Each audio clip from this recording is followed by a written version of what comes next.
Okay, सबको white screen दिख रहा है? स्क्रीन पे मैंने क्या लिखा है? स्क्रीन पे मैंने क्या लिखा है? ही, ओके ठीक है, सबको स्क्रीन अच्छे से क्लियर दिख रहा है। आज हम एक नया चैप्टर स्टार्ट करने वाले हैं, लाइट। सबसे पहले हम लाइट का ओवरव्यू देखेंगे। मैं लाइट के बारे में सब कुछ पहले बता देना चाहता हूँ, इसके बाद हम अपने टेक्स्ट बुक के सिलेबस पे आएंगे। देखो, लाइट में हम क्या पढ़ते हैं? सबसे पहले तो मैं एक क्वेश्चन जो बार बार आप लोगों से कई बार पूछा भी होगा और आज मैं फिर से पूछूंगा, है ना, कि लाइट इज विजिबल और इनविजिबल? आंसर करो मुझे, लाइट इज विजिबल और इनविजिबल? आंसर करो। इनविजिबल, यही पढ़ाया मैंने आप लोगों को। वाओ,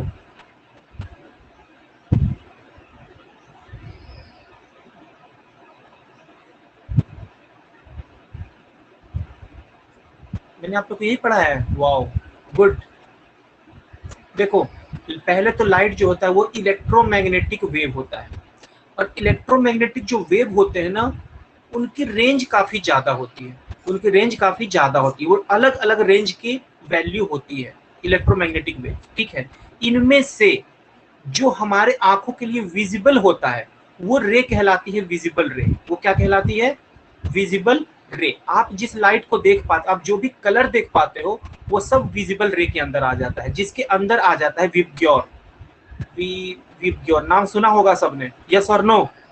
यानी हम जिस लाइट को देख रहे हैं, हमारे आसपास जो भी कलर है, येलो, रेड, ग्रीन, ब्लू, है ना, एनीथिंग जो भी हमें कलर दिख रहा है, वो सब के सब क्या है? एक तरह का लाइट है, ठीक है। और लाइट, इसका मतलब अगर हमें वो कलर दिख रहा है, इसका मतलब हमें लाइट का इम्पैक्ट दिख रहा है। Is it clear? तो वो हमारी होती है विजिबल रेज। लेकिन कुछ लाइट ऐसी होती है जो कि हमारे लिए इनविजिबल भी होती है। इनविजिबल, जैसे जो वॉलेट के नीचे के जो जिनका वेवलेंथ वॉलेट से कम होता है और रेड से ज्यादा होता है, वो सारे होते हैं इनविजिबल। समझना ध्यान से, वो सारे होते हैं इनविजिबल। या फिर बोल सकते हैं कि जिनकी फ्रीक्वेंसी वॉयलेट से कम, रेड से ज्यादा होती है, वो सारे होते हैं इनविजिबल, ठीक है। मतलब हम जो देख पाते हैं, यानी कि लाइट कह सकते हैं कि विजिबल भी होता है, इनविजिबल भी होता है। लाइट के कुछ स्पेक्ट्रम हम देख पाते हैं और लाइट के कुछ स्पेक्ट्रम हम नहीं देख पाते हैं। जो हम देख पाते हैं वो कहलाते हैं विजिबल रे या visible light. Is it clear? Visible light, जो भी हम अपने आसपास में जितने कलर देखते हैं, वो क्या है? एक तरह का विजिबल लाइट है। वो सब क्या है? Visible light. लेकिन इसके अलावा जो बाकी सारी रेंज वाले जो लाइट के स्पेक्ट्रम होते हैं, वो सारे इनविजिबल होते हैं। अब बोलोगे कि सर ऐसा इनविजिबल का आप एग्जांपल बताओ, है ना? उसके बताया भी होगा मैंने आप लोगों को पहले। तो वो होते हैं कुछ अल्फा रे, ठीक है, ये अल्फा छोड़ो, एक sorry, gamma ray, X ray, नाम सुना है आप लोगों ने, यूवी रे, अल्ट्रावायलेट रे, ओके। और क्या क्या होता है? Radio wave, radio wave, microwave का भी नाम आपने सुना होगा, यस और नो? ये सारी चीजें होती है इनविजिबल। ये सारी क्या होती हैं? इनविजिबल। बट हम जो कलर की बात करते हैं, जो आसपास हमारे कलर होते हैं, वो सब लाइट की वजह से है। सारे कलर लाइट की वजह से होते हैं, ठीक है। वो सारे के सारे होते हैं विजिबल। सो अगर आपसे लाइट पूछा जाए तो ये क्वेश्चन कंफ्यूज करने वाला है, क्योंकि लाइट के कुछ स्पेक्ट्रम विजिबल भी है और कुछ स्पेक्ट्रम इनविजिबल भी है। Is it clear? टोटल जो वेव्स होते हैं वो उनके टोटल 7 स्पेक्ट्रम होते हैं। कितने होते हैं टोटल? 7। 7 में से एक होते हैं विजिबल और बाकी 6, देखो 1 2 3 4 5, एक और मैं नाम भूल रहा हूँ, एक और क्या है? इंफ्रारेड। बोला ना मैंने, टोटल 7 है इंफ्रारेड। तो जो विजिबल लाइट है वो हमारे लिए विजिबल होती है, अदरवाइज बाकी सारे क्या है हमारे लिए? इनविजिबल है। आई थिंक ये आप लोगों को जान करके अच्छा लगा होगा, ये सारे कॉन्सेप्ट। एम आई राइट? आप लोगों को सही लगा ये कॉन्सेप्ट जान करके? प्लीज मैसेज करो। गुड। नॉर्मल में क्लास में जब भी पढ़ाता हूँ तो बच्चों से ये जरूर पूछता हूँ, लाइट इज विजिबल और इनविजिबल। ज्यादातर बच्चे विजिबल ही बोल देते हैं, बट पहली बार हुआ क्या सबने इनविजिबल बोला। चलो ठीक है। तो हम जो बात कर रहे हैं वो विजिबल लाइट की बात कर रहे हैं, ठीक है। तो ये मान के चलो कि जो हम पढ़ रहे हैं उसके according light is visible. Okay, चलो। तो इसके बाद लाइट में नॉर्मली हम ऐसा एक चीज हमने पढ़ा होगा कि light travel in straight path, light travel in straight path, ये आपने छोटी क्लासेस में पढ़ा होगा। रियलिटी में तो कुछ ऐसे थ्योरीज आ गई है जिसके अकॉर्डिंग लाइट कर्व भी होता है, बट हम इसकी बात नहीं करेंगे। हम ये मान करके चलेंगे कि light travel in straight path. Okay, तो इस सिचुएशन में देखो होता क्या है। अगर हमारे पास एक सरफेस है, मैं नेक्स्ट स्लाइड में बता रहा हूँ अच्छे से, सॉरी। देखो सपोज हमारे पास एक कोई सरफेस है। अब ये सरफेस कैसा है हमें नहीं पता। मैंने स्टार्टिंग में इसको ग्लास लिया है, ट्रांसपेरेंट ग्लास। कैसा लिया है? ट्रांसपेरेंट ग्लास, समझना ध्यान से। और उस पर अगर हम किसी लाइट से उस पर आकर के स्ट्राइक करता है, कोई भी लाइट आकर के इस पे स्ट्राइक करता है, तो देखो स्ट्राइक करने के बाद टोटल 3 कंडीशन होगी। अगर ये सरफेस, पहले स्टार्टिंग हमने कोई भी सरफेस लिया, बाद में इसको हमने ग्लास में कन्वर्ट कर दिया, देखो तो 3 कंडीशन होगी। या तो लाइट इससे टकराने के बाद इसी मीडियम में वापस लौट जाएगी, या तो इस लाइट को ये सरफेस एब्जॉर्ब कर लेगा, और या तो लाइट इस सरफेस को पास कर जाएगा। आई बात सही समझ में? ये टोटल 3 कंडीशन ऑकर होंगी। Is it clear? नहीं, बीटा नहीं होता बेटा, वो गलती से, मेरा अल्फा बीटा गलती से मुंह से निकल गया था। गामा होती है, जो मैंने लिखा है ना वो सारे होते हैं, आपको नोट करा दूंगा, डोंट वरी। ये पहले समझ लो, थोड़ा सा बेसिक में बताता हूँ 10-15 मिनट। आपको पहले भी मैंने सेम चीज बताया होगा, मुझे पता है कि मैंने बताया होगा, फिर भी सुन लो। तो ये अपनी थी व्हाइट लाइट, नॉर्मल लाइट, है ना। जब वो किसी सरफेस से टकराता है तो टोटल 3 कंडीशन ऑकर होगी। फर्स्ट, वो या तो सरफेस से टकराने के बाद वापस लौट जाएगा। सेकंड, या तो उस लाइट को ये सरफेस एब्जॉर्ब कर लेगा। थर्ड कंडीशन कि वो या तो इस सरफेस को पास कर जाएगा।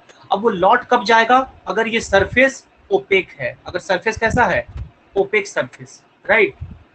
ये ऑब्जर्व कब कर लेगा? अगर ये सरफेस काफी स्मूथ है, ठीक है, स्मूथ के साथ अगर फ्लिपी थोड़ा सा है ना, जैसे कुछ ऐसा ऑब्जेक्ट है जो लाइट एब्जॉर्बिंग मटेरियल है, ठीक है, अगर ब्लैक बॉडी हो इन केस, तो उस केस में ये एब्जॉर्ब कर लेगा।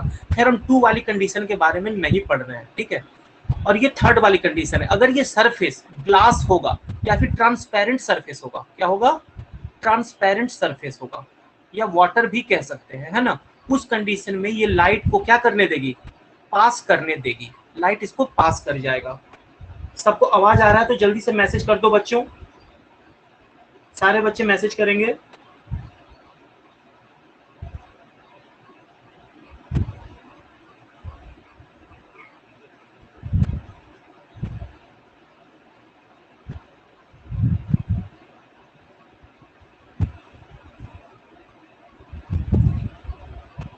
गुड। तो देखो ट्रांसपेरेंट सरफेस, अब ये जो ओपेक सरफेस से टकरा के लाइट उसी मीडियम में वापस लौट जाती है, इस फिनोमिना को कहते हैं रिफ्लेक्शन ऑफ लाइट। क्या कहते हैं? Reflection of light. जो सरफेस इस लाइट को एब्जॉर्ब कर ले उसे बोलते हैं absorption of light. Absorption of light. और अगर सरफेस को पास कर जाए लाइट, उस मीडियम को पास कर जाए, तो उसे बोलते हैं refraction of light. Very good, बहुत अच्छा भक्ति।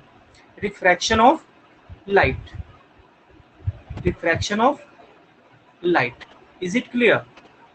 सो जो हम पढ़ने वाले हैं वो रिफ्लेक्शन, आप लोग प्रीवियस क्लासेस में पढ़ लिए होंगे, फिर भी इससे रिलेटेड मैं चीजें आपको बताऊंगा। रिफ्लेक्शन से रिलेटेड जो डिवाइस है जिसके बारे में हम पढ़ते हैं वो है मिरर। रिफ्रैक्शन से रिलेटेड जो डिवाइस हमें पढ़ना है वो है लेंस। वो क्या है? लेंस। आप लोगों को समझ में आ गया होगा बच्चों?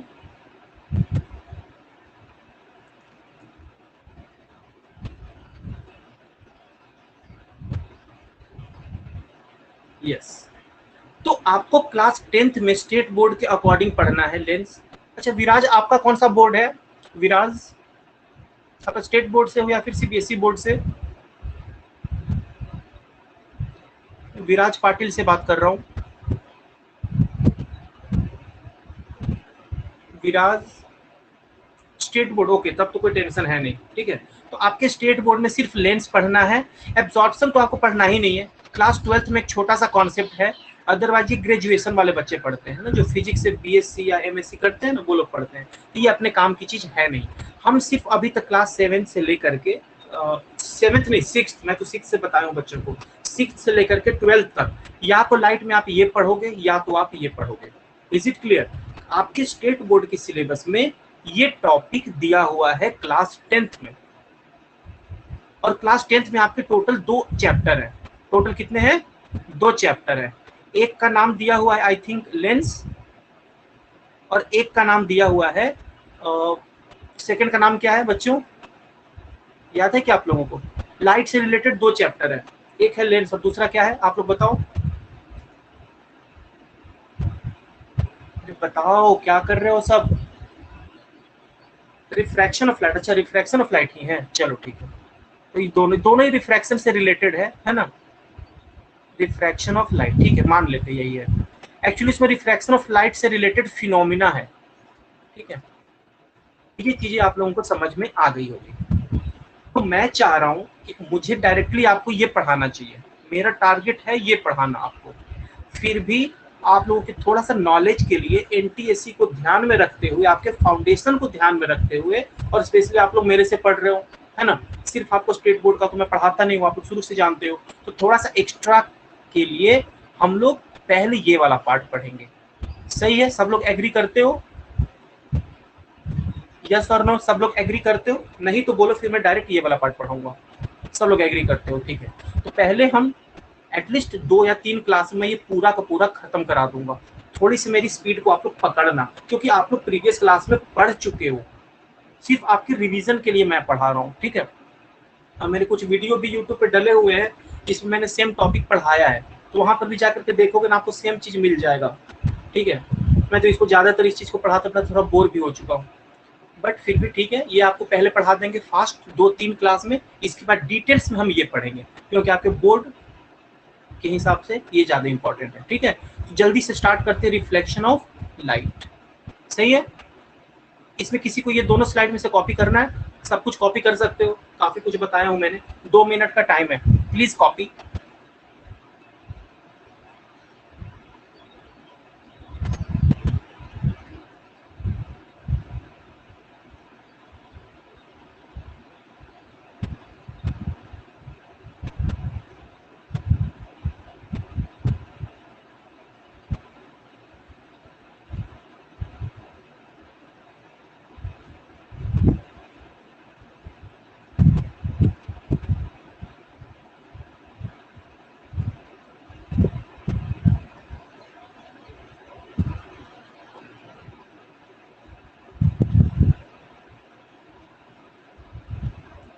कॉपी हो जाए तो मैसेज करना डन, ताकि मैं अगली स्लाइड को ओपन करूं।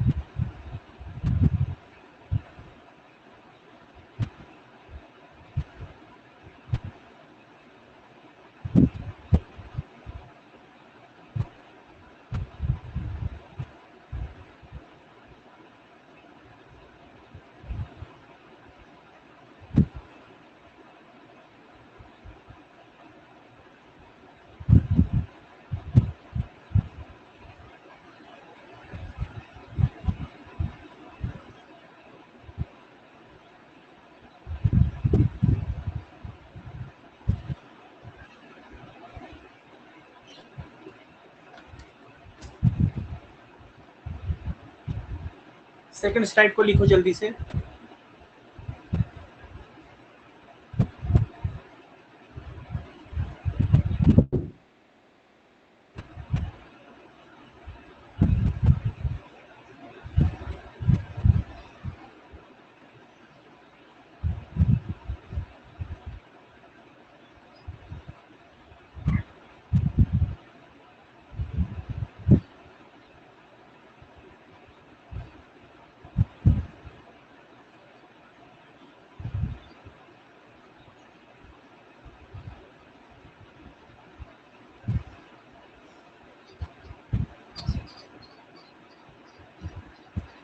गुड।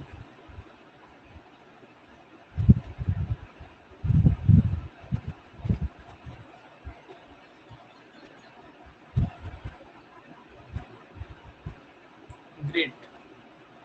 चलो अब हम पढ़ने वाले हैं रिफ्लेक्शन ऑफ लाइट।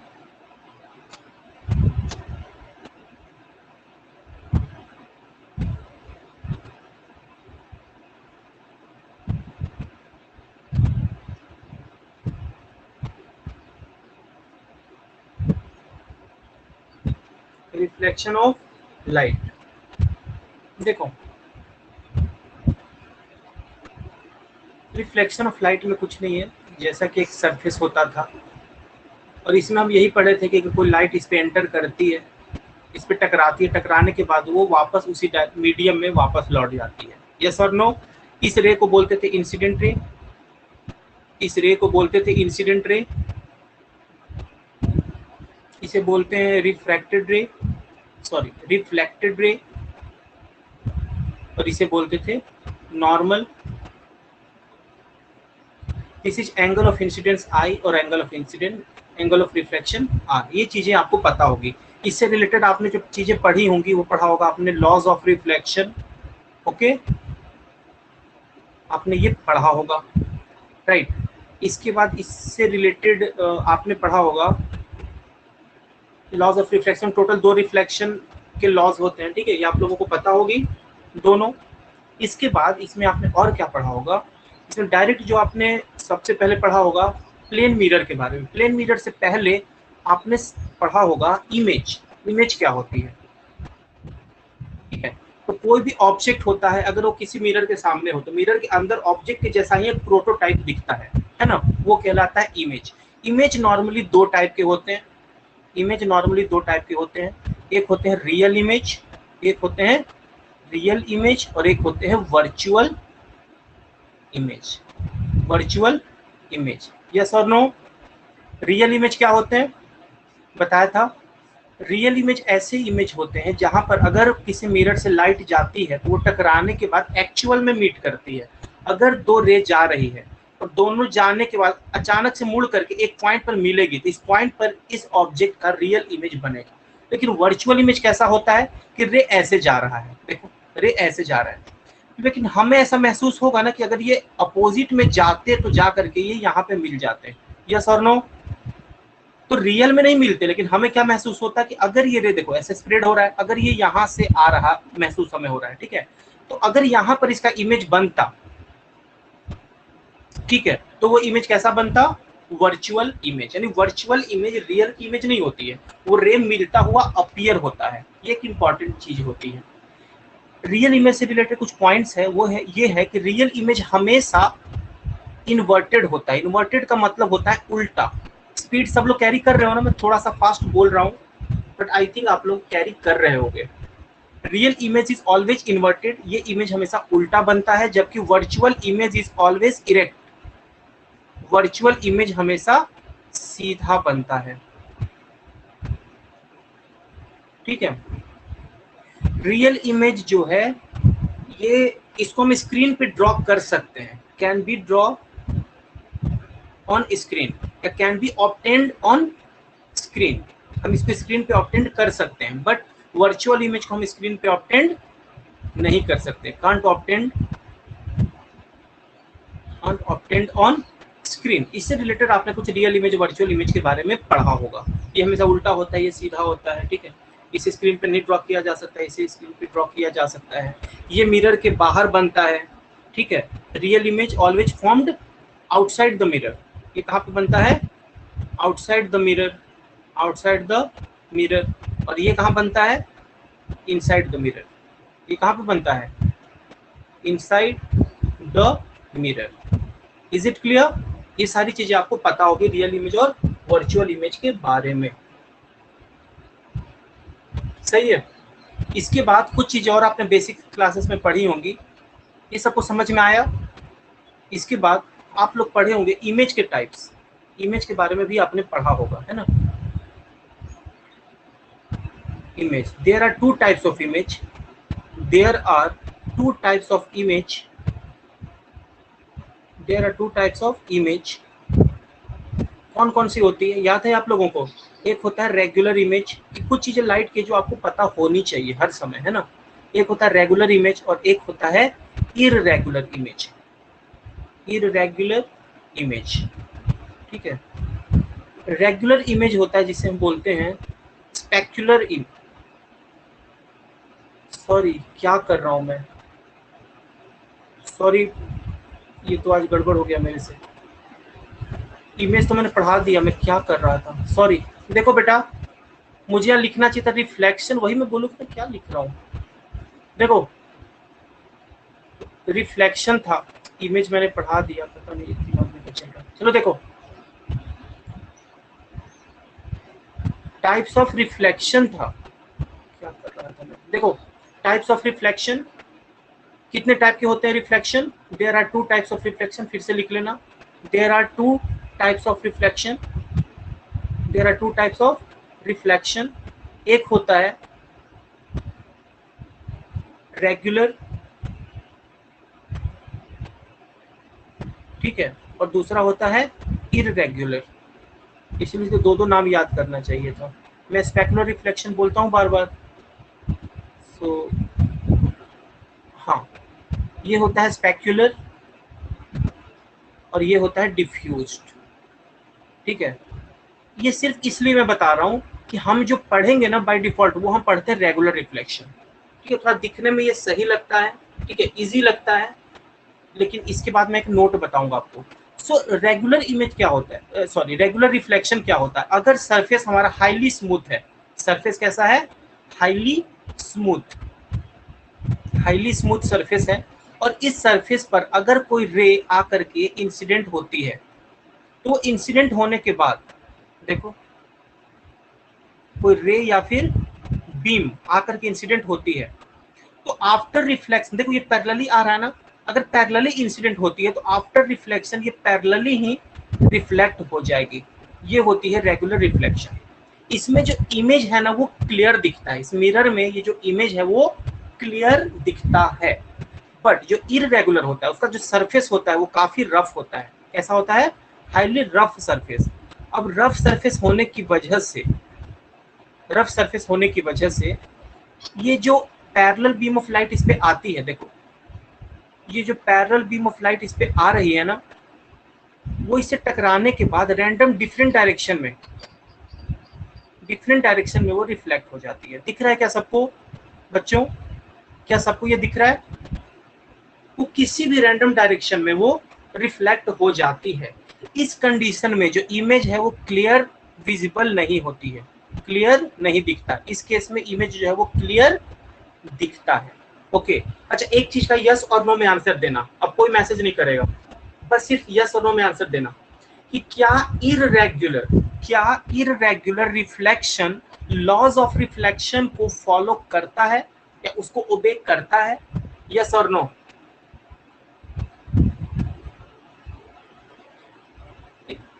यस, बिल्कुल बिल्कुल सही आंसर, ठीक है। ये कई बार एग्जाम में पूछा जाता है, बच्चे गलती करते हैं, मैंने ही बताया होगा डेफिनेटली। तो इररेगुलर जो रिफ्लेक्शन है वो दिखने में ऐसा लगता है कि लॉ ऑफ रिफ्लेक्शन को फॉलो नहीं करता, लेकिन उसको फॉलो करता है, ठीक है। तो ये दो तरह के थे रिफ्लेक्शन, ये भी मैंने बेसिक्स में बता दिए। यहाँ तक वैसे भी आप लोगों को पता था, थ्योरेटिकल नॉलेज है। मेन जो हमें पढ़ना है ना रिफ्लेक्शन से रिलेटेड, वो पढ़ना है मिरर। वो क्या पढ़ना है? मिरर। मिरर नॉर्मली दो टाइप के होते थे, एक होते थे प्लेन मिरर, यस और नो, और एक होते हैं spherical mirror. Spherical spherical mirror. Plane mirror क्या होते हैं? एक ऐसा मिरर जिसका जो रिफ्लेक्टिंग सरफेस है वो प्लेन हो। जो हमारे घर का जो मिरर होता है ना वो प्लेन मिरर होता है, राइट। कुछ इस तरह का दिखता है, इधर हम खड़े होते हैं, ये हर्षवर्धन है, ठीक है, और यहाँ पे हर्षवर्धन का इमेज दिख रहा है, कुछ ऐसे ही होता है।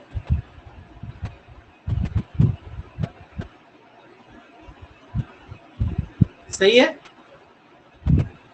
क्यों हर्षवर्धन?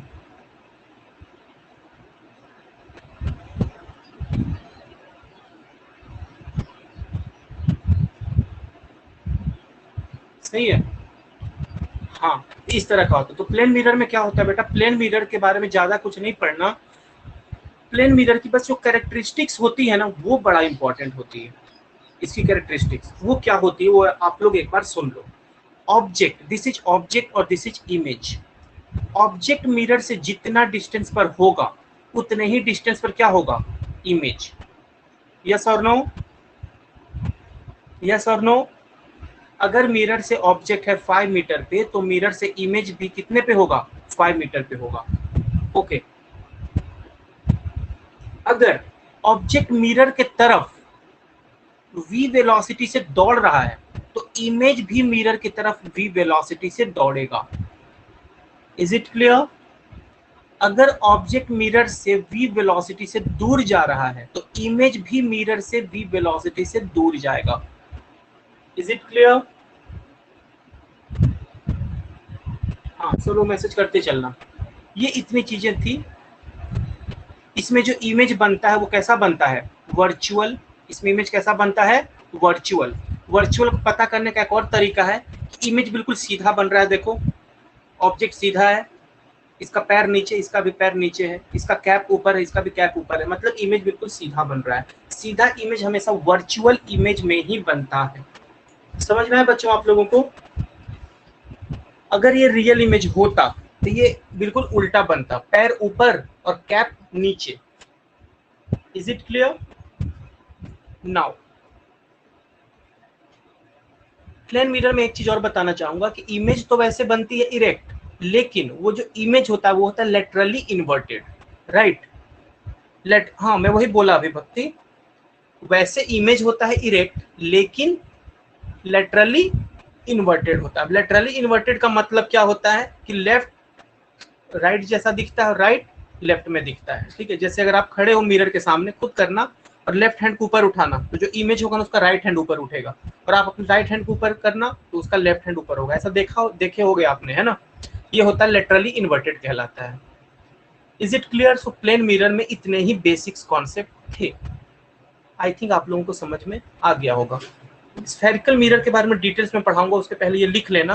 लेकिन एक चीज बस बता दो स्फेरिकल मिरर के बारे में कि स्फेरिकल मिरर क्या होता है। स्फेरिकल मिरर एक ऐसा मिरर होता है जिसका रिफ्लेक्टिंग सरफेस कर्व्ड हो। ठीक है, जैसे ये देखो, ये प्लेन है लेकिन ये क्या है, कर्व्ड है। अब ये कर्व्ड दो तरीके के हो सकते हैं। इसका जो कर्व पार्ट है, ये आउटर पार्ट इसका कर्व्ड है, इसका इनर पार्ट क्या है, कर्व्ड है।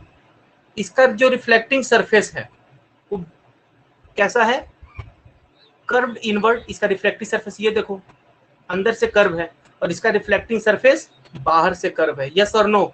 इस तरह के मिरर को बोलते हैं कॉनकेव मिरर, कॉनकेव मिरर। और इस तरह के मिरर को कहते हैं convex, convex mirror. Is it clear. जल्दी से कॉपी कर लो, और कुछ चीजें बताऊंगा मैं। पीछे जा क्यों नहीं रहा है, अच्छा एक पेज स्किप हो गया, चलो ठीक है। यहाँ से लिखना है ना, जल्दी से बस कॉपी कर लो इसे, एक एक मिनट का टाइम दिया हूँ।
डन।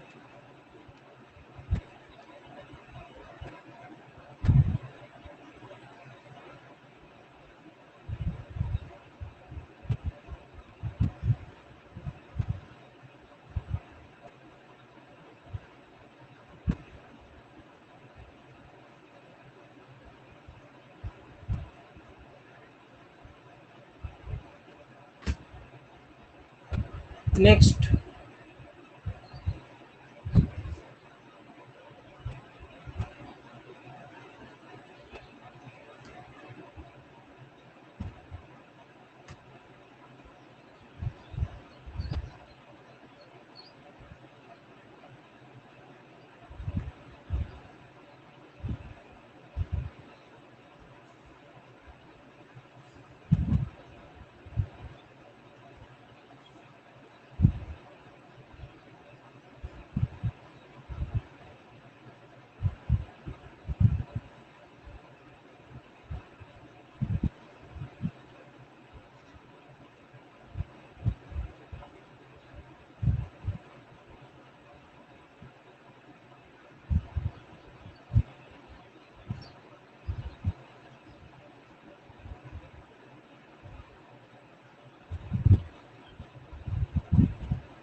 ओके, मैंने आप लोगों को कुछ होमवर्क के लिए भी बोला था कि आपको ग्रेविटेशन का पूरा एक्सरसाइज करना है और आपको उसका पीडीएफ बना करके मुझे भेजना है। पूरी क्लास में से सिर्फ हर्षवर्धन ने मुझे आंसर भेजा है, सिर्फ हर्षवर्धन ने, और किसी ने भी नहीं। आप लोग को असाइनमेंट नहीं करना है, फिर बाद में बोलोगे जो पढ़ाए थे सर सब भूल गए, एक्सरसाइज बन नहीं रहा है। तुरंत करोगे सारे बन जाते। सिर्फ हर्षवर्धन ने, वो भी काफी अच्छे से सब के सब क्वेश्चन को सॉल्व किया था। अब सबको करना है, ठीक है। अभी टाइम नहीं मिले चलेगा, अगली क्लास अगले वीक में वैसे ही बहुत क्लास फ्री रहने वाली है, तो जब भी आप लोग कंप्लीट करो मुझे व्हाट्सएप पे भेज देना, एटलीस्ट मैं एक बार चेक कर लूँ। इवन मुझे कुछ कमी लगेगी तो मैं आपको बता भी दूंगा उसी वक्त, व्हाट्सएप पे ही मैं आपको इन्फॉर्म कर दूंगा कि ये वाली चीजें थोड़ी सी और अच्छे से एक्सप्लेन करना चाहिए, अच्छे तरीके से लिखना चाहिए।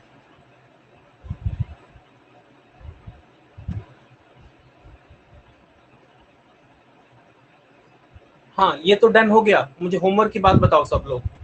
होमवर्क हो जाएगा नेक्स्ट वीक कंप्लीट होने तक, आप लोग का होमवर्क हो जाना चाहिए। Is it clear?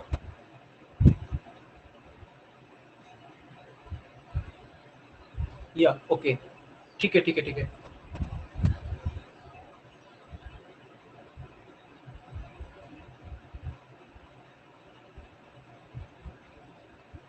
ठीक है। ओके, अब बच्चों एक चीज और पूछना था। I will send you after class. ठीक है सर, कभी भी भेजो। मैं इतना नहीं बोल रहा हूँ कि तुरंत ही करना है। मैंने आपको अगले वीक पूरा टाइम दिया, नेक्स्ट कंप्लीट वीक। कभी भी आप मुझे भेज के एक बार दिखा लेना। या आपके लिए देखो, मुझे याद भी नहीं रहेगा। 3-4 बच्चे मुझे भेज दो ना तो मुझे याद भी नहीं रहेगा। मुझे सिर्फ हर्षवर्धन ने भेजा इसलिए मुझे याद है कि एक ही बच्चे ने भेजा। 4-5 भेजोगे ऑलरेडी मैसेज आपका बहुत नीचे चला जाता है, मैं चेक भी नहीं कर पाऊंगा। 3-4 भेजोगे देख के मैं बाकी को भूल जाऊंगा किन बच्चों ने भेजा किसी ने नहीं भेजा। फायदा आपका है कि एक बार मुझे दिखा दो कि सर इस तरीके से मैं आंसर लिखूंगा, ये सही है कि नहीं। मैं आपका आंसर एक बार चेक कर लूंगा। ये आपके फायदे के लिए, मेरा इसमें कोई फायदा नहीं है। ठीक है, तो सारंग भेज दोगे तो मैं एक बार देख लूंगा आपका भी सब कि आप सही से कर रहे हो कि नहीं। चाहो तो और टाइम ले लो, तुरंत नहीं चाहिए मुझे। ठीक है। अच्छा बच्चों, एक चीज आप लोगों से पूछनी थी। मुझे मैथ का बैच स्टार्ट करना था। तो इवन अगर कुछ बच्चे डेमो में आना चाहते हैं, ठीक है, तो वो कब से स्टार्ट करें? मैं एक्चुअली संडे के बाद से स्टार्ट करने का प्लान किया था। एक्चुअली नेक्स्ट वीक में मेरे पास तो टाइम होगी नहीं, और पीयूष सर पढ़ाएंगे फर्स्ट वीक, और सेकेंड वीक से फिर मैं भी ज्वाइन करूंगा। तो आप लोग अगर उसमें करना चाहो तो फिर कुछ बच्चे आ रहे हैं, एटलीस्ट मुझे 4-5 बच्चे अगर मिलते हैं डेमो में स्टार्टिंग में। और टाइमिंग बेटा थोड़ा सा डिसाइड कर लेंगे हम लोग ग्रुप पे, है ना।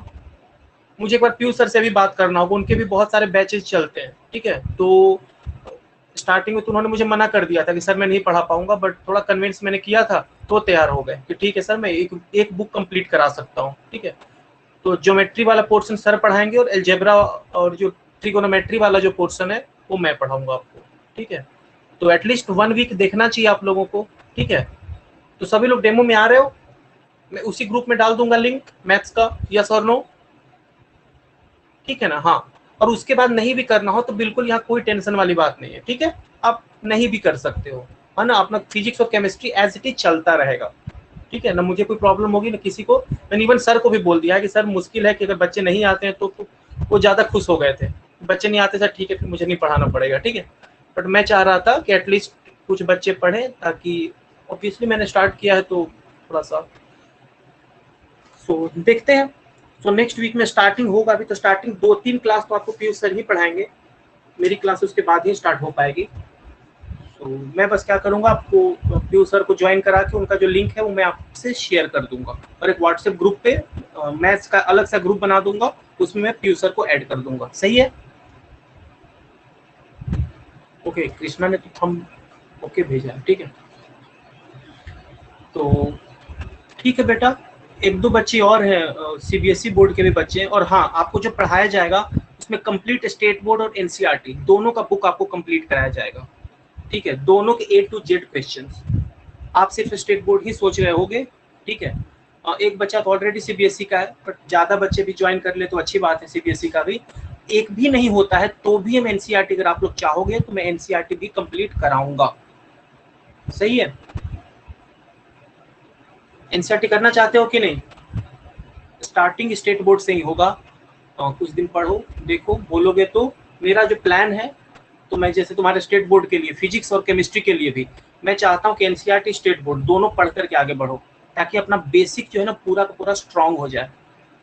ठीक है, हाँ तो ठीक है, वो तो बाद की बात है, जब कंटिन्यू करेंगे तब। मैंने बस पहले ये वाला ऑफर आपको बता दिया कि दोनों हम एक साथ कंप्लीट करेंगे, भले ही कोई सीबीएसई बोर्ड का बच्चा हो चाहे ना हो। ठीक है, और हाँ, कुछ बच्चे अगर फिजिक्स नहीं भी पढ़ रहे हो या केमिस्ट्री ज्वाइन नहीं भी किए हो तो भी आप उनको बता सकते हो कि सिर्फ मैथ्स भी कर सकते हो, कोई प्रॉब्लम नहीं है। चलो, तो ये हो गया। इसके बाद हम स्टार्ट करते हैं। तो बेटा मैं 1-2 दिन में डेट कंफर्म करके आप लोग को ग्रुप पे बता दूंगा। ठीक है, आप लोग उसमें अपना मैसेज रिप्लाई कर देना कि सर ये टाइम सही है कि नहीं है। अच्छा, मॉर्निंग में आप लोग के पास टाइम होता है क्या? मॉर्निंग सेशन में एक बार मैसेज कर दो सारे लोग। No no no, yes no. अच्छा, नहीं है। अर्ली मॉर्निंग बेटा, मैं तो वहाँ पे देखता था बहुत सारे बैच थे जहाँ बच्चे मॉर्निंग में जाते रहते थे। 9 को क्लास होता है। हाँ मुझे पता है ना, 9 को क्लास होता है। 45 मिनट का तो टाइम निकालना है। मॉर्निंग 7 to 7:45 ले सकते हो, 7:30 to 8:15 ले सकते हो। कौन सा इसमें आपको बहुत ज़्यादा है ना, सारी एक्टिविटी आपको मोबाइल पे ही तो पढ़ना होता है, सारे नोट्स आपको मिल ही जाते हैं। Class on 6 AM। Okay, we okay, we have class on 6 AM। और किस चीज़ की क्लास करते हो सारंग?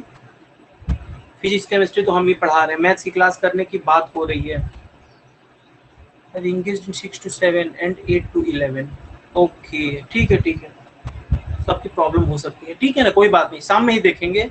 मैं भी देख रहा हूँ कि शाम में ज़्यादा लोग इंटरेस्टेड हैं, ठीक है। एटलीस्ट डेमो टाइम इवनिंग में देखते हैं, उसके बाद जैसा प्लान होगा, ठीक है। हो सकता है कि जो मॉर्निंग में 2-3 बच्चे पसंद नहीं करेंगे, हो सकता है वो बच्चे ज्वाइन ही ना करें, मे बी जो इवनिंग में पसंद, मतलब कुछ ऐसा हो सकता है। तो पहले डेमो इवनिंग में रखते हैं, ठीक है। इसके बाद बच्चों, गुड, हाँ बिल्कुल सही। चलो विराज ने ओके कर दिया, कांचा ने भी ओके कर दिया। अब हम जल्दी से स्टार्ट करते हैं स्फेरिकल मिरर के बारे में थोड़ा डिटेल्स में जानना। स्फेरिकल मिरर, स्फेरिकल मिरर में ऑब्वियसली मैं स्फेरिकल मिरर के बारे में नहीं पढ़ूंगा, मैं पढ़ूंगा कॉनकेव मिरर के बारे में कि कॉनकेव मिरर क्या होता है। कॉनकेव मिरर क्या होता है, देखो पहले तो कॉनकेव मिरर का जो रिफ्लेक्टिंग सरफेस है अंदर की ओर दबा हुआ होता है। इसका आउटर सरफेस जो है वो क्या होता है, पॉलिश्ड होता है, सिल्वर्ड होता है। ऑब्जेक्ट हमेशा इसके लेफ्ट साइड में रखा होता है और इमेज कभी इसके फ्रंट में बनता है, कभी इसके बैक में बनता है, ठीक है। ये होता है कॉनकेव मिरर की कैरेक्टरिस्टिक्स। इसके बाद कॉन्वेक्स मिरर है। याद रखना कॉनकेव मिरर में जो इमेज होता है वो रियल भी बनता है, रियल इमेज भी बनता है और वर्चुअल इमेज भी बनता है, दोनों वर्चुअल इमेज भी बनता है, ठीक है। बट अगर हम कॉन्वेक्स मिरर की बात करें, कॉन्वेक्स मिरर की बात करें तो कॉन्वेक्स मिरर ये होता है, यस और नो, इसमें हमेशा वर्चुअल इमेज बनता है, इसमें वर्चुअल इमेज ओनली, ठीक है। तो कुछ चीजें बार बार एग्जाम में पूछी जाती है, ठीक है। तो ओनली वर्ड है वहां पे ध्यान रखना। इसमें दो ही कंडीशन होती है। अब ये कंडीशन कहाँ से आती है, इसमें मैं कुछ कंडीशन के बारे में आपको बताऊंगा, ठीक है। तो कंडीशन से रिलेटेड चीजें जानने के लिए हमें कुछ टर्मिनोलॉजी सीखनी पड़ेगी कि स्फेरिकल मिरर में क्या क्या टर्म्स होते हैं। सबसे पहले हम कुछ बात कर रहे हैं आपके सामने टर्मिनोलॉजी की। ये ऐसे टर्मिनोलॉजी हैं जो नॉर्मली स्फेरिकल मिरर में बार बार यूज होते हैं, ठीक है। मैं एक ही फिगर में आपको सब कुछ बता दूंगा, पहले मैं एक बार नाम लिख देता हूँ, आप लोग पहले पढ़े भी होंगे। एक टर्मिनोलॉजी है centre of curvature, centre of curvature, याद आ रहा है कुछ, यस और नो। सेकंड पॉइंट होता है radius of curvature, radius of curvature. आप लोगों ने पढ़ा है कि नहीं, यस और नो एक बार बोल दो, पहले मेरे से या किसी से भी पढ़ा है आपने। अगर नहीं पढ़ा होगा तो मैं ज्यादा डिटेल्स में बताऊंगा, पढ़ा है ठीक है तब तो जल्दी से बताऊंगा, ठीक है। Radius of curvature. थर्ड होता है पोल, नेक्स्ट फोर्थ होता है एपर्चर, नेक्स्ट होता है प्रिंसिपल एक्सिस,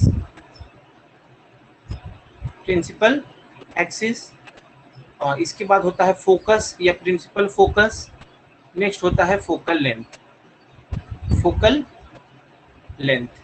ये सारे टर्म्स होते हैं। मैं एक ही फिगर में आपको सब कुछ बता देता हूं, देखो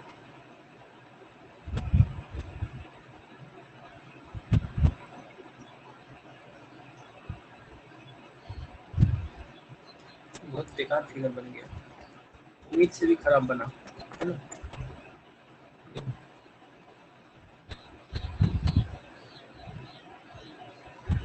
ये आपका है कॉनकेव मिरर, यस और नो। मान करके चलो कि एक स्फीयर का एक पार्ट है, ठीक है। मान करके चलो कि एक स्फीयर है, तो इस स्फीयर का जो सेंटर है, यानी ये आपका हुआ कॉनकेव मिरर और ये हुआ आपका कॉन्वेक्स मिरर, ठीक है। तो कोई भी कॉनकेव मिरर या कॉन्वेक्स मिरर जिस स्फीयर से बनता है, जिस स्फीयर का एक पार्ट है, उस स्फीयर के सेंटर को हम कहते हैं सेंटर ऑफ कर्वेचर। यानी कि कॉनकेव के लिए सेंटर ऑफ कर्वेचर कुछ यहाँ होगा, कॉन्वेक्स के लिए सेंटर ऑफ कर्वेचर कुछ यहाँ होगा, यस और नो। ये इसका होता है सेंटर। रेडियस ऑफ कर्वेचर क्या होता है, इसके पहले पोल पढ़ लेते हैं। इस मिरर, ये जो मिरर आपको दिख रहा है जो कंटिन्यूअस लाइन है, इसका मिड पॉइंट कहलाता है पोल। ये जो मिरर है इसका जो मिड पॉइंट है वो कहलाता है पोल, और पोल और सेंटर ऑफ कर्वेचर के बीच की डिस्टेंस को कहते हैं radius of curvature.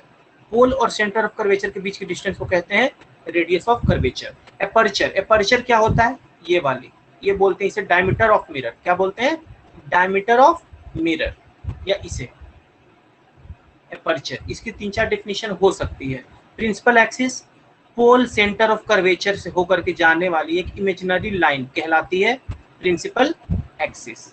Is it clear? ये इमेजिनरी लाइन होती है, रियल में नहीं होता, और इसकी लेंथ भी इनफाइनाइट होती है। ये हुआ आपका प्रिंसिपल एक्सिस। इसके बाद होता है फोकल लेंथ। अच्छा, फोकस और फोकल लेंथ हम आपको अलग से क्लास में बताएंगे, ये अलग से बताना पड़ता है। आई बात आपको समझ में? अगली क्लास में हम फोकस सीखेंगे, फोकल लेंथ सीखेंगे, साथ ही साथ मैं आपको इमेज फॉर्मेशन सिखाऊंगा, ठीक है? और बस इमेज फॉर्मेशन तक ही आपने पढ़ा भी होगा मिरर में, और मैं वहीं तक पढ़ाऊंगा। ऑलमोस्ट 1 से 1.5 क्लासेस में आपको पूरा इमेज फॉर्मेशन हो जाएगा। सही है? या हो सकता है एक क्लास में ही हो जाए, क्योंकि यहाँ पे आप लोगों का तो नोटबुक में चेक करता नहीं हूँ। क्लास में नॉर्मली पढ़ाता हूँ तो 2-3 क्लास लग जाते हैं, क्योंकि मैं एक क्वेश्चन करता हूँ, हर बच्चा कॉपी पे करता है, मैं उनका चेक करता हूँ, बट यहाँ पे तो सिर्फ मुझे करना है, आप लोग तो करते नहीं हो। तो ऑब्वियसली एक क्लास में आई थिंक हो जाएगा पूरा मेरा। देखते हैं, पहले से कुछ भी बोलना सही नहीं होगा। आपको ये कॉपी करना है क्या? ये सारी चीजें कॉपी कर लो, 1-2 मिनट लग सकते हैं। स्फेरिकल मिरर, इसमें हमेशा रियल वर्चुअल दोनों इमेज बनता है। कॉन्वेक्स मिरर में सिर्फ और सिर्फ वर्चुअल इमेज बनता है।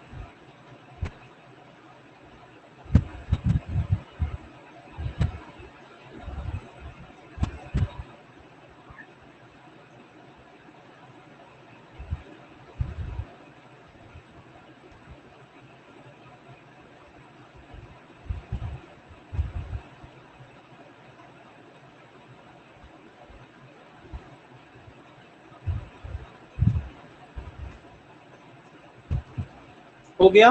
डन? या डन। ये सारे बस टर्म्स के नाम लिख लो ताकि याद रहे। आपने ये सब के बारे में पढ़ा था। 1 to 5 मैंने डिस्कस किया, 6 और 7 हम अगली क्लास में डिस्कस करेंगे।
Okay done.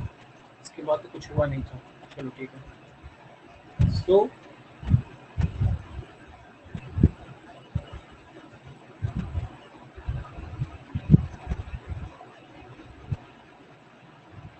ओके, अपनी क्लास कल भी होगी, ठीक है? क्योंकि आज जो क्लास थी वो कल के बदले था, ट्यूसडे को क्लास नहीं हुआ था, तो अपनी क्लास कल भी होगी, ठीक है?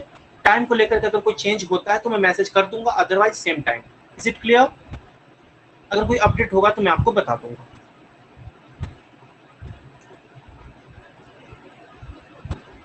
ओके, सो आज के लिए इतना ही, अगली क्लास में फिर मिलते हैं। बाय।